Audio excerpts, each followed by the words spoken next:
Mês da Criança. Comarca de Boca da Mata promove mutirão para agilizar processos envolvendo crianças e adolescentes. A nossa intenção, com esse mutirão é sentenciar todos eles para que não apenas a gente realize as audiências, mas que a gente possa resolver todas as situações. Educação inclusiva. Crianças com necessidades especiais devem estudar em escola regular. As crianças que têm alguma deficiência, as crianças que têm necessidades especiais, precisam sim estar incluídas no ensino regular. E ainda, 7ª Vara Criminal da capital retoma julgamentos obedecendo os protocolos de segurança contra a Covid-19. O Em Dia com a Justiça já está no ar.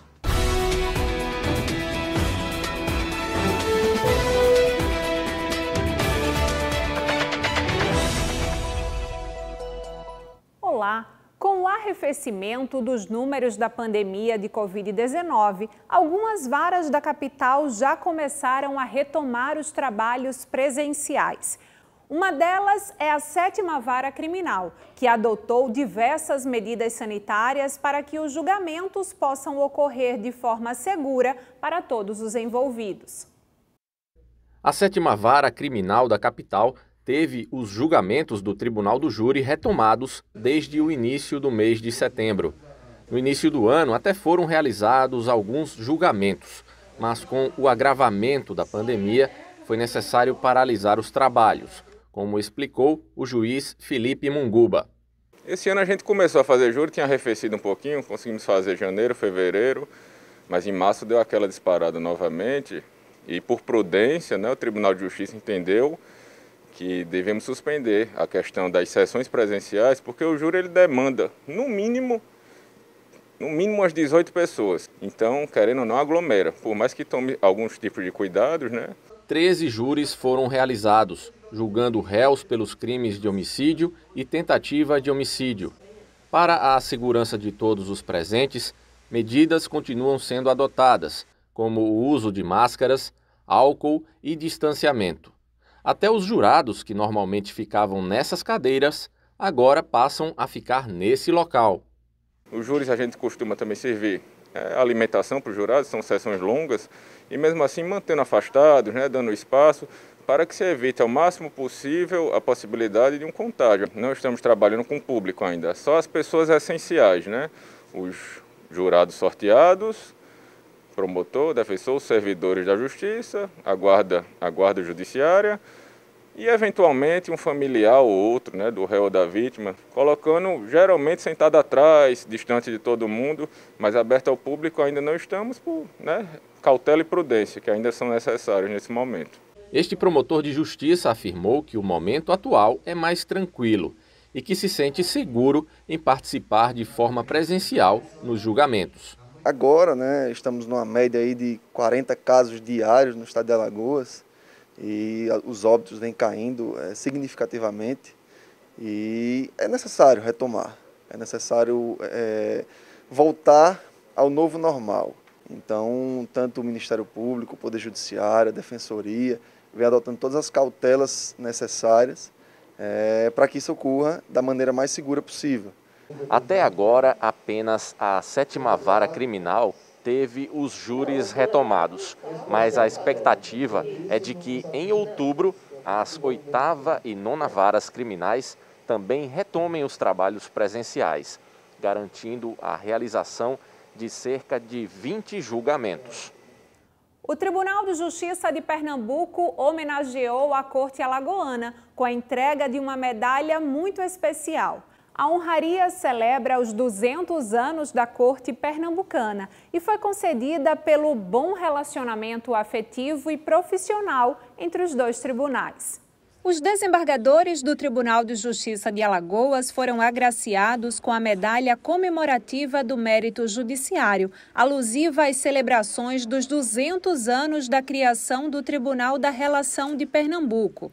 A honraria foi entregue pelo presidente da Corte Pernambucana, desembargador Fernando Cerqueira. Nós resolvemos homenagear as pessoas de destaque ou que têm alguma ligação não apenas afetiva, como também profissional com o Tribunal de Justiça.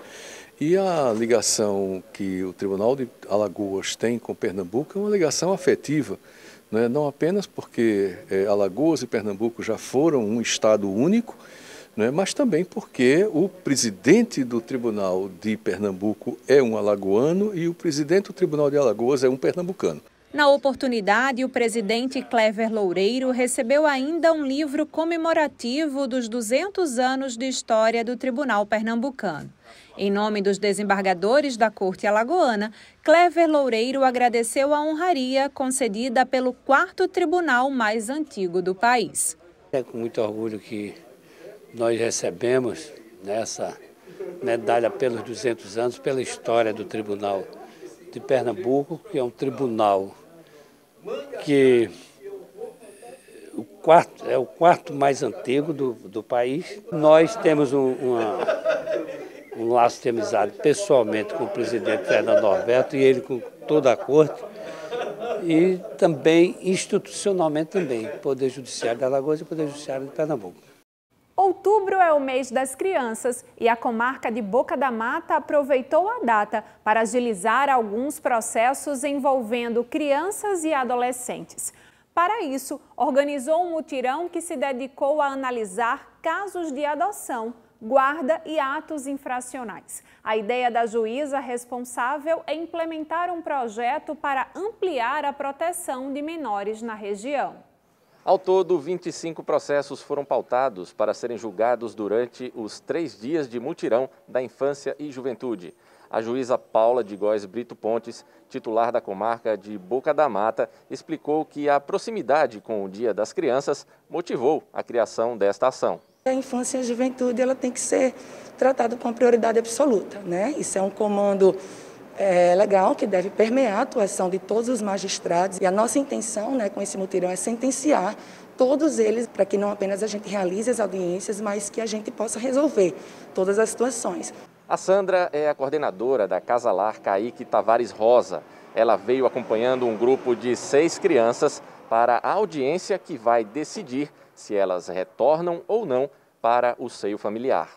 Em primeiro lugar, o bem-estar dela, né? Porque é isso que a gente corre atrás, o que a gente quer é que elas voltem para o convívio da família de pai e mãe, mas sempre o melhor para elas. Se isso for o melhor, que seja feito, né? A magistrada disse ainda que pretende fazer com que esse mutirão aconteça anualmente. Esse mutirão, ele vem como uma antecipação de um projeto que a gente pretende implementar aqui em Boca da Mata, né, que é uma articulação do município com o judiciário, para que o judiciário implemente um raio-x da infância, a partir de questionários que serão feitos dentro dos nossos processos, né, para que a gente possa identificar todas as vulnerabilidades a quais aqueles menores estão expostos e poder conferir uma proteção bem mais ampla do que aquilo que já vem sendo feito. E como estamos na Semana da Criança, vamos acompanhar uma matéria sobre o direito de menores com necessidades especiais à educação.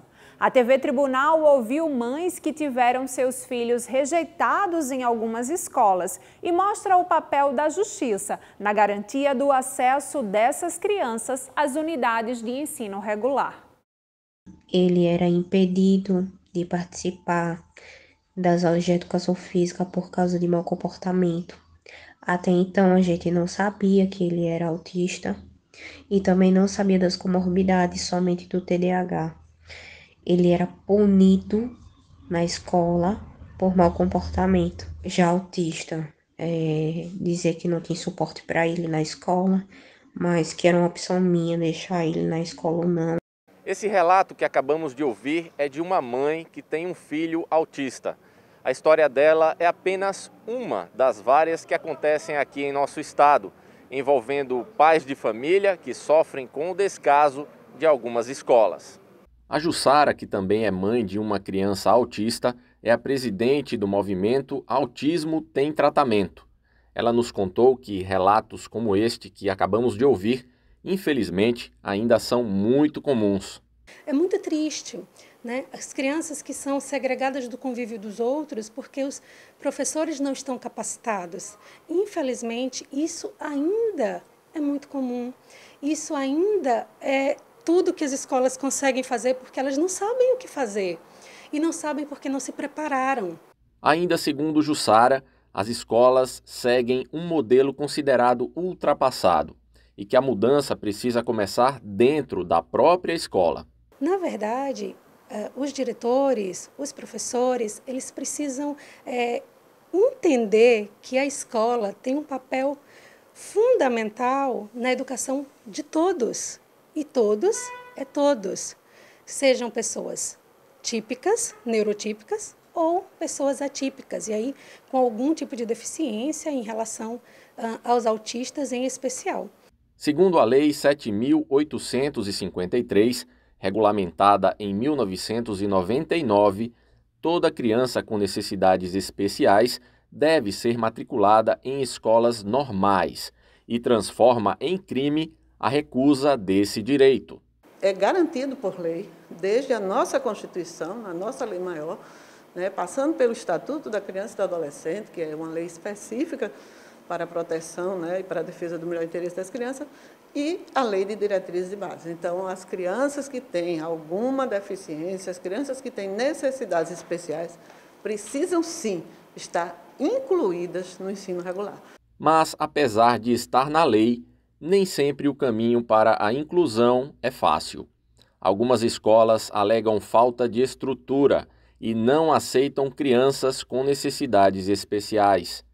A magistrada afirmou que, para essas escolas, são aplicadas penalidades. Na decisão, a gente sempre faz a multa, né? A gente determina a multa pelo prazo que a gente conceder para que seja cumprida logo aquela decisão. E aí, se realmente isso persistir, a família, os pais, os representantes legais podem sim acionar em outra ação que seja para a punição dessas escolas. Na Defensoria Pública Estadual, é grande o número de pais que dão entrada na tentativa de garantir a inclusão dos filhos. Segundo esse defensor público, atualmente, a maioria dos processos envolve a solicitação de um auxiliar de sala e, geralmente, ocorre nas escolas públicas. As escolas públicas ainda não estão preparadas, né, como a gente gostaria, para receber, né, fornecendo os profissionais adequados. Então, a Defensoria acaba ajuizando essas demandas para garantir esse direito. O defensor público explicou ainda como os pais devem fazer para dar entrada com um processo na Defensoria. Eles podem procurar a Defensoria Pública aqui na unidade do Poço, né, na seção aqui de defesa do consumidor, se for relacionado a escolas privadas, né, escolas particulares. Em escola pública, aí vai ser na sede lá na Gruta de Lourdes, né, na Defensoria, que é a nossa sede principal. São necessários documentos?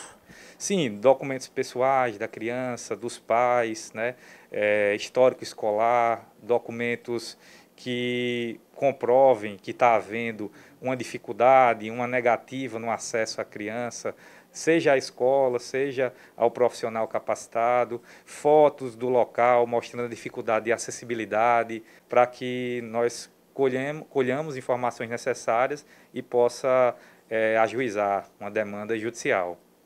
Apesar da luta difícil de todas essas famílias, Jussara enxerga um futuro melhor para todas essas crianças, com plena inclusão e direitos garantidos. Eu acredito que as escolas devem se amoldar, né, a essa nova realidade de inclusão, a essa verdade que nós precisamos viver, que todos nós somos diferentes e precisamos, dentro das nossas diferenças, sermos tratados iguais. O Em Dia com a Justiça termina por aqui. Para saber mais notícias do Poder Judiciário de Alagoas, acesse o nosso portal, inscreva-se no nosso canal do YouTube e siga o TJL no Instagram e no Facebook. A gente se encontra no próximo programa. Tchau!